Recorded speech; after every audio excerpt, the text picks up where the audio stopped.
This is Providence Television International, the game changer.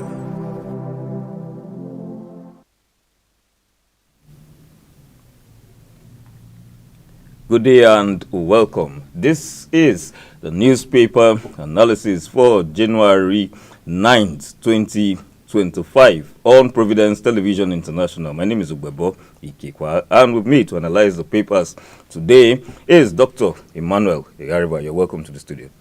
Yes, thank you very much. Today is the 9th of January.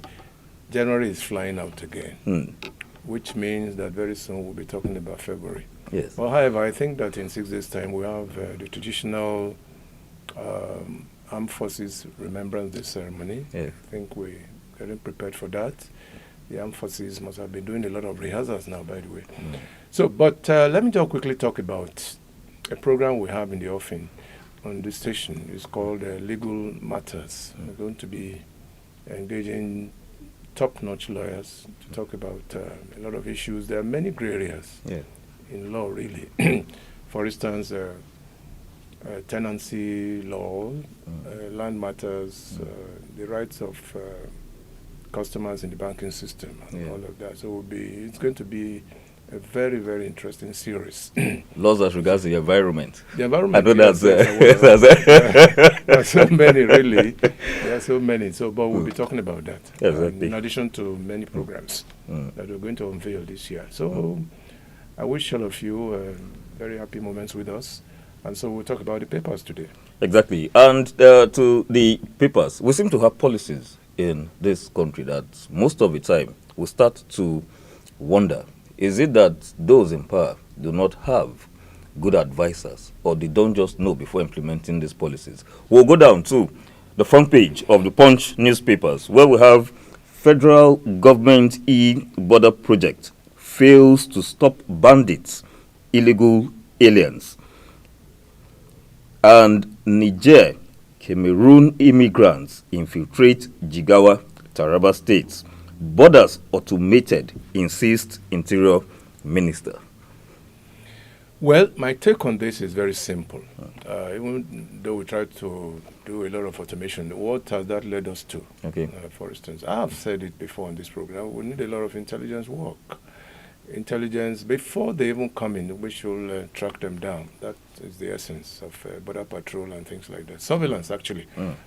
And we are living in the computer age. So all these things should be, they should be computerized, really. But the minister is saying yes. I think what he's saying is that their hands are tied. You know, because in spite of what they are doing, we still have infiltrations into Jigawa and the other states, meaning that our borders are still porous. That's what it means. And as long as they are porous, we'll continue to have people from the Sahel coming into the country. That's not something that we'll clap our hands for, really. We do think, and I also think, that all the security agencies, paramilitary forces, should come together. It's not the job for just the armed forces alone. We need to have the army, the Air Force, the police, the immigration, customs, National Intelligence Agency, all coming together to work. Okay. Because you see, when they infiltrate the northern parts, the tendency is for them to go deeper down into the country. And that's why we have all of them around. I mean, it's not just at the fringes. We have them all over the country. All these non-state actors from the Sahel. So, and I'm sure that the governors in those states are quite bothered. Exactly. Yeah, they are really, really bothered about this. And anybody in his right senses should be bothered. Because this has to do with national security, really. And I'm sure that one of the papers also talked about, I think it was the president who talked about it, that the UN should assist in probing. Oh, yes. Yes. We'll definitely get to that. And I think we might just slide into that on the front page of the Daily Trust newspapers. Nigeria to the United Nations. Probe Boko Haram's funding, training. Chief of Defense Staff suspects international conspiracy. I think what the president is saying is that, look, because we have a lot of countries who are involved in this, in sub-Sahara region and all of that. So rather than even the United Nations, why not the African Unity? Okay. Yes. AU, for instance. I mean, the United Nations, they have a lot on their table. Why don't we talk with AU, for example, because we're in the African continent, and worse still, there should have been a job for ECOWAS really, but ECOWAS has been There's a kind of division. falling into all kinds of disintegration. Yes. 3 countries have left. That's true. They have a deadline, I think, for January 25th. I can't Yes. remember, but they are going to leave. So there's a lot of fragmentation in the sub-region. I thought by now all of them should have come together to fight a common cause. Okay, but in the face of this fragmentation, what can ECOWAS do? Okay, so that's why I thought that AU should just have been the appropriate body to talk to rather than the UN. the United Nations. International conspiracy, I don't want to agree with that. No, because when you talk about international conspiracy, why don't we have it up north? Why don't we have it in other parts of the African continent? Why is this thing limited to just the West African sub-region and not all the parts anyway? So that should be ruled out completely. I think the problem really should bother on tackling the issue head-on within the sub-region. Okay. Because we know that they're coming from the Sahel, okay? That is a fact. So why don't we tackle it from there? Right. Well, we'll move to the front page of the Voice of Liberty. Well, I know that Dr. Gereva is going to hammer on this. Price of calls to rise as federal government agrees to tariff hike. What has no reason in this country? No, tell me. What is it that has no reason? And we're overburdened. Come to think of it, we're overburdened. In spite of what the citizens are going through, we're still talking about calls. I mean, a lot of people make their living from telephony and things like that. And it's a pity, really. It's a pity. Because, again, there's no consultation. Yes, I thought before this thing will come into being, the National Assembly should have put its foot down. Yes. Yeah, it's not a thing between the operators and the federal government alone, because you see, the National Assembly members represent the bulk of Nigerians. They should say that, look, not at this time, no, not again. I mean, for example. So I think it's an absurdity, because people are suffering already. You are adding to their burden and to their misery. And that is not good. That's not good for our psyche. Okay? So, but I think there must be a second look at this. Okay. A second look. But again, the operators will tell you that the cost of operations is rising higher. I was about to come diesel there. Yes. and things like that. But this thing should be moderated in such a way that the common man is not always at the receiving end, because that's what it is. It's always at the receiving end in this country. I mean, those people up there in the National Assembly and elsewhere, even if you put tariff at 1 minute for 1,000 naira, they won't be bothered. But what are the common folks? Common folks on the streets, the market woman, the bus driver, who are just eking out a living, and then you're overburdening them again with tariffs, higher tariffs. Just doesn't add up, doesn't. When it comes to issues as regards leadership and policies, you are quite vast when it comes to that. The present hardship that Nigerians are facing, is it that the government is insensitive to the plight of the people? Why is it that at the time like this, the federal government is agreeing to a price hike? I really do not understand. It's beyond comprehension, really. Because at the time, look, I bought fuel this morning at 1,040 naira. Wow. Yes. And so what happens to the 899 that we've been hearing? That just doesn't, it doesn't exist. You know, it's a world of fantasy. No, and nobody should believe that. Because, you see, the pump price does not determine. It's not justified by what you are reading, something like this that you have just mentioned. And by the way, it beats one hollow to think that, well, according to them, Dangote is working, Port Harcourt is working, and now Warri has been added. Why has fuel not gone down? Okay. Why has fuel not gone down? We're having 3 sources where PMS is coming from. Right. And yet, the price of PMS is rising. It defies logic. Okay. So, but the other issue is, talk about policy somersault. The government says one thing today, it does another thing tomorrow. Just to answer your question directly, I think the problem really is that we are not tied down to the basics. Okay. Basics in the sense that we must follow through. We must follow policies through. And yes, there are bad advisors, but the duty of the head of government, whether it's the president or the governor, is to sit down at the end of the day to determine between him and his creator, this decision that I have taken, is it right? Is it in the interest of the people? That's what I was saying yesterday, for instance, or was it yesterday, a couple of days ago. Even the media has a duty to be on the side of the people, particularly when the people are being shortchanged. Yes, and Nigerians have been shortchanged on many occasions. They have been shortchanged. I mean, this is just one of them. Yes, and truly I think that government or governance must have a human face. Human face. Yes, I agree that Nigerians have this wonderful resilience. I've never seen this kind of resilience all my life. But we should not take it for granted. Okay. Yes. Who knows, tomorrow they might come out with another policy issue. Yes. And again, that will be on the citizens. Exactly. Yes, it will be on the citizens. Government must do things to aid the plight of citizens, not to add to their misery.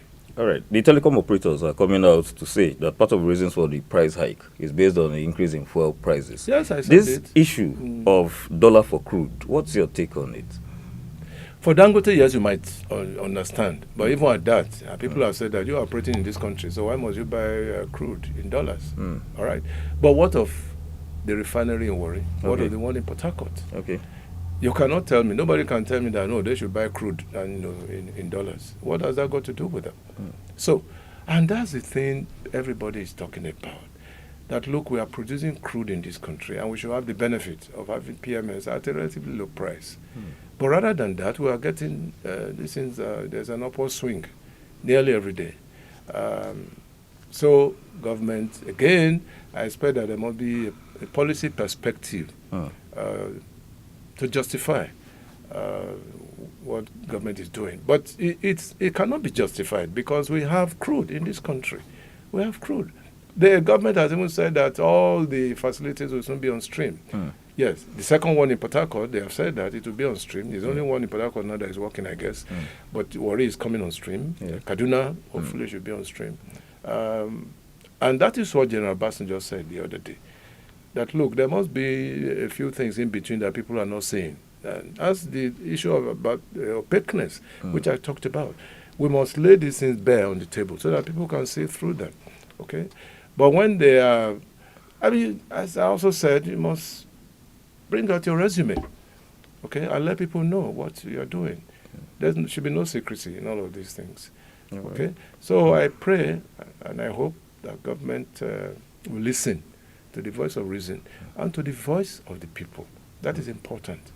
And they must do a lot of consultation. Before anything, I mean, this is something that affects the economy. Don't forget. And before anything is done in this regard, the people must be consulted. They must be consulted through the National Assembly because they are representing the bulk of the citizens of this country. But nothing has happened, then suddenly you bring this issue on, and it doesn't add value at all. Well, we'll look just briefly at the health sector on the front page of the Guardian newspapers, where we have anxiety as execution of federal government's free cesarean section initiative stalls.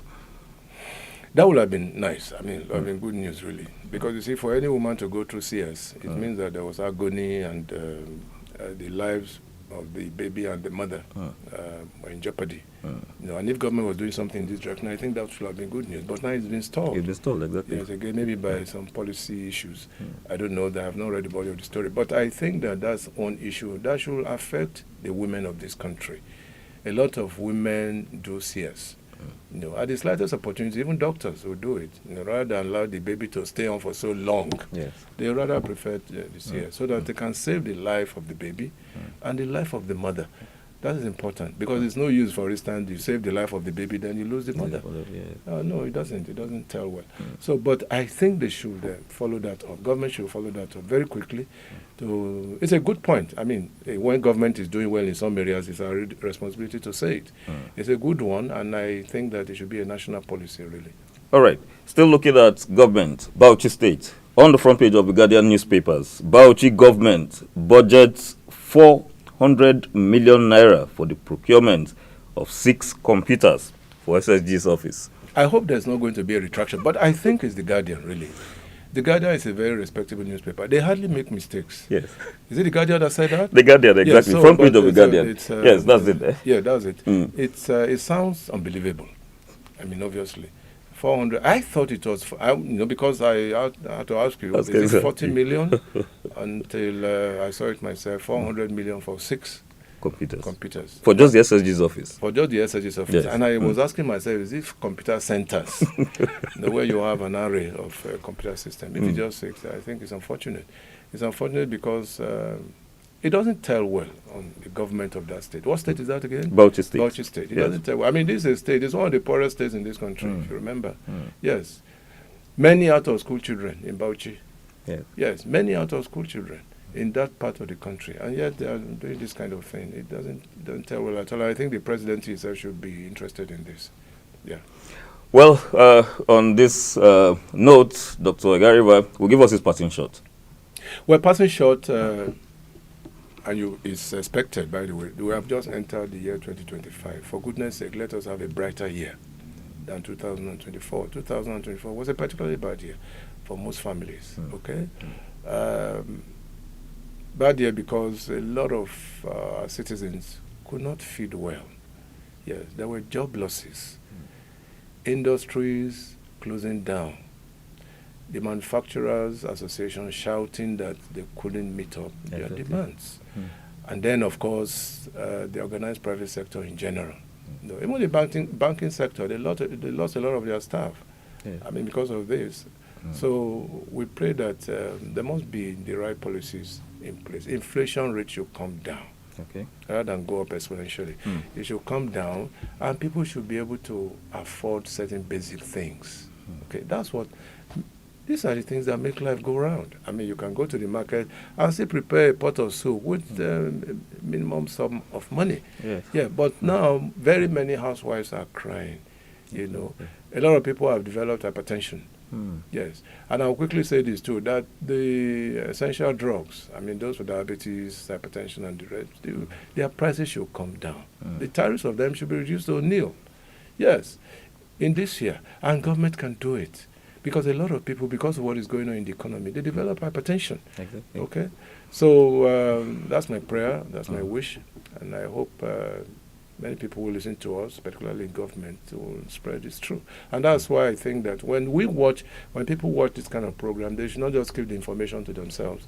They should be able to spread it out, because what we are saying can reach the right audience and the right people in government. I remember a friend of mine said last year that due to the hardship, that Nigerians are just existing and not living. Well, yes. I mean, if not, then why must people go scampering for killing food themselves because of rice and things like that? Yes, it has never happened in this country. Only this morning I was telling my wife that, I mean, I used to go to Mission Road myself. When Jonathan was the president, I used to do that. I enjoyed doing it. I would buy a bag of rice for about 6,000 or 7,000. Yes. But many people cannot do that now. When a man does that, the wife is happy. Okay? But many people cannot do that now. Not even with a bag of rice. Our bag is about 50,000 now. Yes. Think of it. Yes. Christmas had just gone by. In those days, I would just fill my gatehouse with bags of rice. And people would come, can you take? No, nothing happened. Nothing. Now, churches, look, let me also tell you this. Arising from what has happened, during this Christmas season, a lot of people will not be encouraged anymore to do goodwill. They will not be encouraged because they will not be sure if there will be stampede. Yes, they may have the good heart to do what they intended to do, but because of security and also, and the police will tell you, oh, why did you come and tell us? Why must it be? You come and tell the police before you do goodwill to people. They will provide security for you. I mean, that is base. It's quite base, base instinct. And as I said, a lot of people will now be very, very wary. Cannot do, even if they want to do it now, they will do it on individual basis. Yeah, but to have a whole crowd to come and you don't know the outcome, it is dangerous. And a lot of people will be scared. Honestly, Easter is coming. People would like to do good during Easter. Will they have repeat occurrences? Because Easter is also for giving and for sharing. That's a very big question. Yes. Mark. Would there be repeat occurrence? Occurrence. Well, as the well, you've heard it all. As the chairman, CEO, Providence Television has said, we look forward to a better 2025. On this note, I want to say thanks for watching, and please do not forget to tell your friends and family about Providence Television International.